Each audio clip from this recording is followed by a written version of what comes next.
Om Jnana-timirandasya Jnananjana Shalakaya Chakshurmitanyena Tasmai Shri Guruve Namaha. Hello, dear friends. It's Vishaka, your host on the Seeking the Essence podcast. I hope this finds you all happy and well on the path. I have something very special for you today. Today is the Divine Appearance Day, birthday of Shree Radha, Lord Krishna's most beloved, and who represents the divine feminine potency. And I'm sharing something from our discussion here in San Luis Obispo, California, where I am at present. And I hope you'll find something to nourish you on your journey going forwards. Okay, so this is a section from The Real Truth. This is from a talk by our Gurudev, Srila Bhakti Sundar Govindadev Goswami Maharaj. The source of Krishna's power. Krishna is irresistibly attractive as he plays his flute. Krishna's devotees become completely charmed by his attractive power as he plays his flute and cannot separate their existence from their desire for Krishna. Shri Krishna Rupadini Shevanam Vina Vyartani Mehanya Kilanji Anyanam Prashana Shushkendana Bada Kanya Ho Vibarmi Vatani Katam Hata Chapaha. Krishna's devotees feel, if we cannot serve Krishna's divine form, then all our senses are useless. Why do we have eyes if we cannot see Krishna? Vamshi Ganamrita Dama Lavanyamrita Janmastana Yena Deke Se Charavadan. As Krishna plays his sweet song on his flute, his moon-like face blooms with unlimitedly attractive attachment and heartfelt affection. Srila Guru Maharaj has explained why Krishna's flute song is so attractive. We know that the Gayatri Mantra comes from the sound of Krishna's flute. So through the Gayatri Mantra, we can understand the mood and intention of Krishna as he plays his flute. Gayatri Muralishta Kirtana Danam Radha Padam Dhimahi. Gayatri means Murali Dwani, the sound of Krishna's flute. Muralishta Kirtan. Murali is the name of one of Krishna's flutes. Murali wants kirtan. Through his flute, Krishna performs his desired kirtan. Murali Ishta. Ishta means Krishna wants to perform kirtan of his dearmost, Radharani. Through his flute song, Gayatri, Krishna calls the name of Radharani, Radha, Radha, Radha, Radha, and expresses his glorification of Radharani. Dhanam, the real wealth of Krishna, the real wealth of his play and the source of his attractive power, is Radharani's lotus feet, and only Radharani's lotus feet. Radha Param Dhimahi. Krishna plays his flute song in meditation upon Radharani's lotus feet. Shri Radha Krishna's pastimes are not ordinary human activities. They are not found within the material environment. They are called Leela, divine pastimes. They are not material in any way. They are transcendental. Radharani is Krishna's supreme power, his Pada Shakti. She is also known as his Hladini Shakti. Hladini means she who always gives joy to Krishna. It means that all of her activities create great joy in Sri Krishna's heart. Srila Krishnadas Kaviraj Goswami explained. These are some of the verses I was thinking of. Hladini sar prem, prem sar bhav, bhaver paramakashtana mahabhav, mahabhav sarup Shri Radha Thakurani, Sarva Gunakani Krishna Kanta Shiromani, which translates as, the acme of pleasure is love, the acme of love is ecstasy, and the acme of ecstasy is Mahabhav. The embodiment of Mahabhav is Shri Radha Thakurani. So Mahabhav, it means like the supreme-most type of devotion, love for Krishna, and she's the embodiment of that supreme devotion for Krishna. the embodiment of Mahabhava, Shree Radha Thakurani, the mine of all good qualities, the pressed jewel of Krishna's lovers. All qualities and qualifications, all beauty, love, charm, and ecstasy, all the wealth of service, everything is in the hand of Radharani. With everything, she satisfies Krishna, and Krishna is fully satisfied with her. Radharani's names have special qualities and beauty. We know a very sweet and beautiful verse about Radharani's names. Devi Krishna Mai Prokta Radhika Paradevata Sarva Lakshmi Mai Sarva Kanti Samohini Pada. This is a Sanskrit verse, and Krishnadas Kaviraj Goswami has given an explanation of it in Bengali. Krishna Mai Krishna Jar Vitare Bahire Jaha Jaha Netra Pade Taha Krishna Spure. Radharani's name is Krishna Mai because her within and without are Lord Krishna. And she sees Lord Krishna wherever she casts her glance.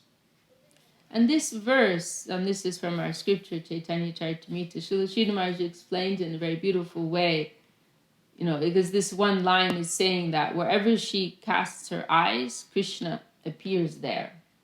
And, normally there's this understanding that the pure devotees, because of their love for Krishna, they see Krishna's presence everywhere. But in the case of Radharani, what it's saying is that, like, Krishna is compelled to appear wherever, because of the power of her devotion, he is compelled to personally appear wherever she looks. There's one incident described. This is the nature of the highest type of love. It's like Krishna cannot escape them. Like, Krishna cannot hide from them. By the power, like, their love has this power of drawing him, like, to personally appear. And there's this one incident that's described in the scriptures when Krishna, he's performing his famous Rasa Leela dance with the gopis, the maidens of Vrindavan. And then Krishna suddenly disappears at one point, like playing with them, and all the gopis are devastated, they're so heartbroken or crying, they're searching everywhere for him through the forest of Vrindavan. And Krishna's in this very playful mood, and at one point he appears before them in the form of Lord Vishnu, like with 4 arms. Like, they're looking for Krishna. If you're looking for Krishna, Vishnu won't satisfy you. And so he appears in this 4-armed, very majestic form, and the gopis, they see him and they give their respects, and they, oh Namo Narayana, our respects to you, Narayan, Vishnu. And they say, but do you know where Krishna is? We can't find, can you help us? Where is Krishna? Like, we respect you so much, but where's Krishna? But then he tries to play the same trick on Radharani, and it doesn't work. Because of the power of her gaze, like her loving gaze is so strong. He's not able to maintain that Vishnu form. And so he can't help but appear as he is, as Krishna, with his charming two-armed form. So this is the power of Radharani's devotion. Like, Krishna can't hide from her. And he's compelled to appear wherever she looks. Krishna is always present within and in front of Radharani. Krishna is within her, and she sees him wherever she looks. She does not see anything apart from Krishna, and Krishna plays wherever her eyes go. Krishna's name, Krishna Mai, has been described in Vidyapati's Padyavali in poetic form. Jadi nayana mude taki antade govinda deki nayane kulila deki shame. This is an expression of Radharani herself. If I close my eyes, I see Krishna playing in my heart. If I open my eyes, I see Krishna playing before me. It's also told that, today is the day Radharani appears, right? And it's told that she appeared in an unusual way. She appeared in a lotus flower floating in the river Jamuna. And her father, Rishabhanu, he discovered her and brought her home. And his wife was overjoyed, Kirtida. But what's interesting, it said that she wouldn't open her eyes when they first brought her home. Discovered her eyes were always closed. They thought she might be blind or something. And this went on for a few days. She wouldn't open her eyes. But then one day, Mother Jashoda, Krishna's mother, came with baby Krishna. Krishna's what, maybe like a year old or something, a couple of years old. And so Mother Jashoda brought Krishna one day, to see this newborn. And when Krishna looked upon her, then she opened her eyes for the first time. No, but before that, she wouldn't open her eyes.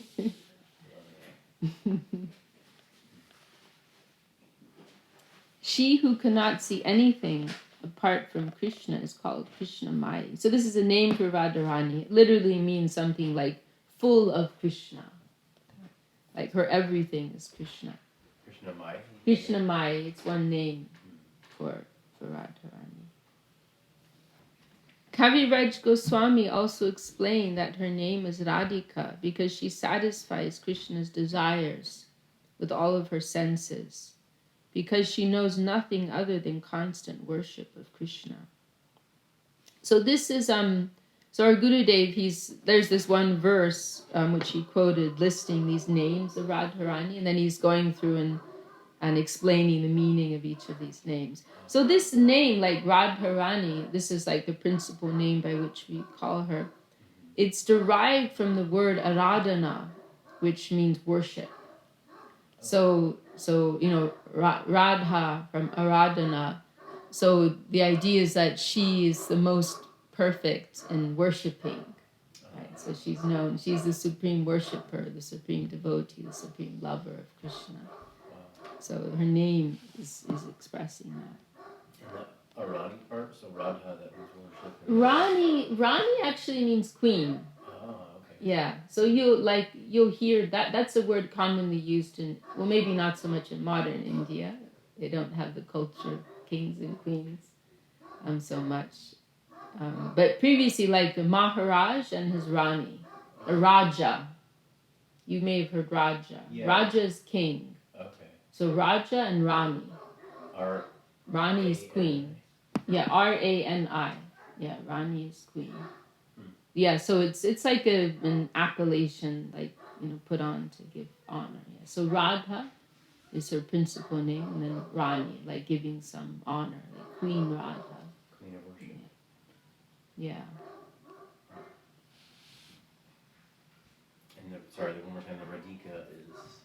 Yeah, that I mean it's I'm not sure how that Ika, what the meaning of that is. I mean the principal word there's Radha, and then the Ika is some twist on that, and I'm not sure what that is actually.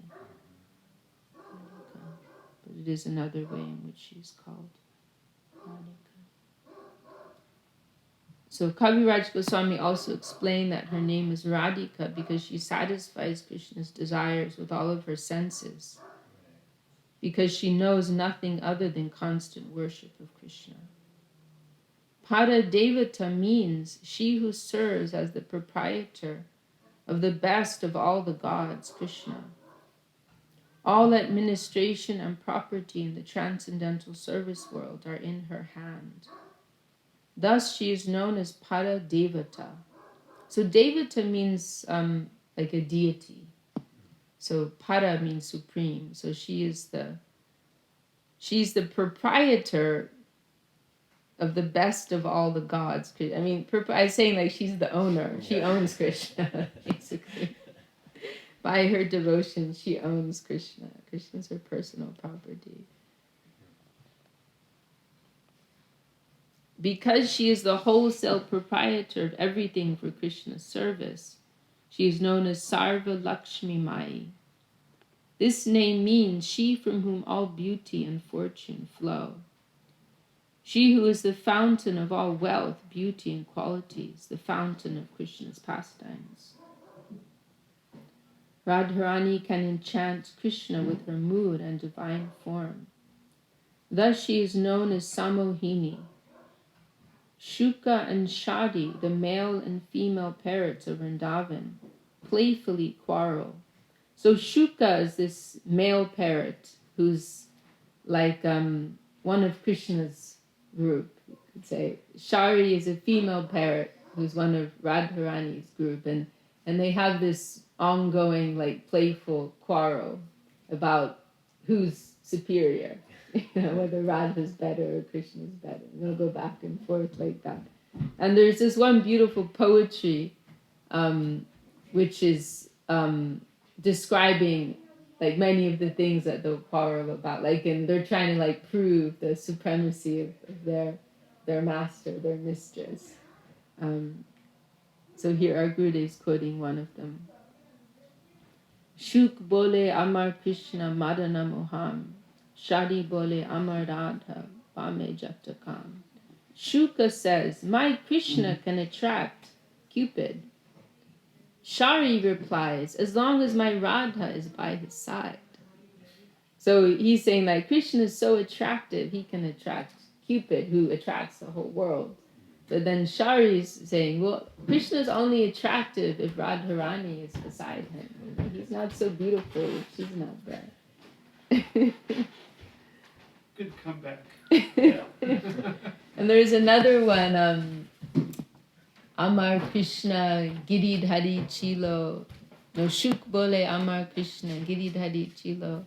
Shadi bole Amar Radha Shakti Sancharilo. And he's saying, the male parrot saying, my Krishna, he lifted the Govardhan hill. He's so powerful, he lifted this great hill. And then the Shari's replying, only because my Radha gave him the power to do so. By her Shakti, he was able to do so. So they go like back and forth like this. Yeah, it's never ending. And you're calling him a male parrot? What is that? Yeah, they're parrots. They're literally parrots. Oh, okay, right. Yeah. Because this is in Govardhan and there's all kinds of parrots around. Yeah, it's a very dynamic environment. Yeah, and everyone, there are so many like players, so many key players in the Vrindavan Krishna Leela, right? So there's the river Jamuna. She has a voice. They're all the, they're all of the like human, like players, right? The Nanda, Jashoda, the parents, all the cowherd boys and girls, and Radha Krishna. But then also the animals, the plant life, they also have parts to play in this Leela, in this divine play. And there's like everything is conscious there. The soil is conscious. Everything's conscious. And there's also this really charming description of how the gopis, like the maidens of Vrindavan, they sometimes feel this jealousy of Krishna's flute, because they're like, that flute gets to kiss Krishna's lips all day long. And then they really they elaborate on this whole idea, and they're like what did that flute do to get such a fortune? And they're saying like the parents of the flute, like the tree where the flute came from, they're so blessed, like that. So like everything is conscious there. So these parrots, they're actual parrots. Tulasi, right? The Tulasi plant, she has another form as a gopi, and her name is Rinda. And in fact, in the Vrindavan forest, it's named after her. Van means forest, and we hear in her form as a gopi, she has this special role in kind of like organizing and orchestrating different movements with the like with the wildlife, and particularly parrots we hear. Like she has some place in kind of like running things there. And, yeah. But yeah, and you'll see paintings too of like Radha Krishna with like having a parrot on their shoulders. You'll see that in some places too. Like the Shuka and the Shari. And so Vrinda is another word for Tulsi? Or? So Vrinda, so she has these two forms. She appears in the plant form, and she's known as Tulasi. Okay. But then she also has a form as like a young woman, gopi form, and she's known as Vrinda in that form. So yeah, Vrinda, and you'll see in some of our prayers to Tulasi, she's also referred to as Vrinda. The main prayer that we have for her, Vrindayai Tulasi Devyai Priyai Keshavasya Cha Krishna Bhakti Pradadevi Satyavachai Namo Namaha. So she's referred to first there as Vrinda. To Vrindayai Tulasi Devyai Priyai, who is very dear to Krishna, Krishna Bhakti Pradadevi, who can give Krishna Bhakti, who can give devotion to Krishna. Satya, and the abode of the highest truth, Satya Vachai. Namo Namaha. We offer our respects to her.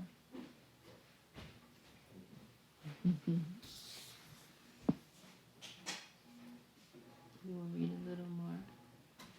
Cupid is known as Bhuvan Mohan, he who attracts the whole world.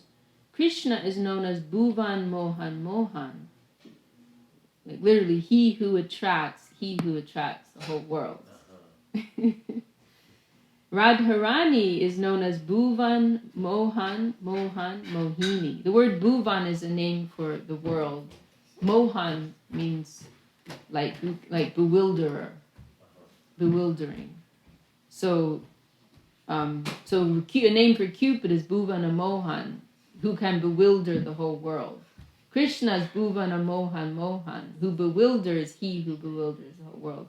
And Radharani, Bhuvan Mohan Mohan Mohini. Mohini is the female form of Mohan, bewilderer. So she who bewilders, he who bewilders the whole world. Right. Many layers. Yeah. Yeah, there's this one incident we hear with our Guru Bhakti Siddhanta Saraswati. In one of his temples, there was this kirtan going on.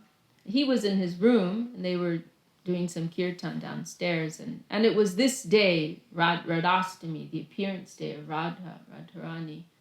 And in our Bengali kirtan, because it's their own language, there's like a tendency to kind of throw in your own lines sometimes. They're called akars. It's like acceptable as long as they're appropriate, So we call them akars, means ornaments, where they'll kind of, the person singing may throw in a line to kind of, like you have it in, what do you call them?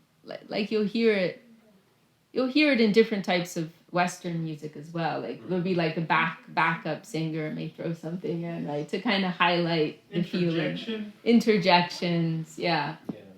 So they call them akars, means ornaments.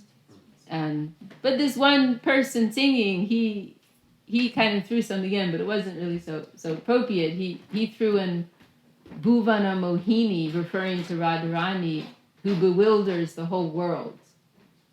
And Saraswati Thakur heard that from his room. He got very upset, and he came down and he explained to him, Radharani, she's nothing to do with this material world. So it's not appropriate to say, like, how can anyone in this world actually like directly approach her? She has no involvement in this world. Yeah, Ramai was pretty particular about that point. Mm-hmm. Just sort of maybe aimlessly saying the name of Srimati Radharani. Right, or like in Vrindavan, how everybody would say Radha Radha instead of Hare Krishna, or a lot of places we'd already been. Yeah, you'll see that in Vrindavan, yeah. Right, and you're kind of like, we don't try to approach that, she's too high. Right. Kind of saying that as a greeting is not really appropriate. Right, exactly, yeah. So Saraswati Thakur explained to him, like, it's not appropriate to refer to her as the bewilderer of the world, but rather she, what we've just read here, she's the bewilderer. It's several times removed. Yeah. Like, she's the bewilderer of he who bewilders the world. Like, you can sing it like that. So Bhuvana Mohan Mohini. You can say it like that. Great correction. She who attracts Krishna, who attracts everyone in the whole world away from Cupid. If Krishna is separated from Radharani, he becomes attracted by Cupid, lust. So Krishna himself becomes overwhelmed with lust without Radharani. Lust for her. In this way, we can understand Radharani's name, Samohini, she who is supremely attractive. Devi Kohi Dyotamana Paramasundari Kimva Krishna Puja Kidar Vasati Nagari. Here in his explanation of Radharani's names, Srila Krishna's Kaviraj Goswami miraculously revealed the meaning of the Sanskrit word Devi. Normally, we think Devi refers to a beautiful heavenly goddess. So Deva and Devi, right? God, goddess. Those are often used, those terms. Normally, we think Devi refers to a beautiful heavenly goddess, she from whom all beauty comes. Srila Kaviraj Goswami explained that Devi comes from the root div, which means play. Div Dhatu Kridayam. He explained that Devi also means she in whom Krishna plays in full. She in whose body there is nothing other than the worship and play of Krishna. Krishna is satisfied by the full existence of the full form of Radharani. He is fully satisfied with her play and Madhura Rasa Leela with Radharani. Because Radharani's body is the supreme abode of Krishna's service and play, she is called Devi. No one could conceive of this meaning of the Sanskrit word Devi, but Srila Krishna's Kaviraj Goswami revealed it. Maybe that's a good place to stop. Vanchagalpatarubhyascha kripa sindhubhyeva cha patitanam pavanebhyo vaishnavebhyo namo namaha. Thanks for tuning in, folks. I hope you found something here, and I look forward to connecting next time. Hari Bol.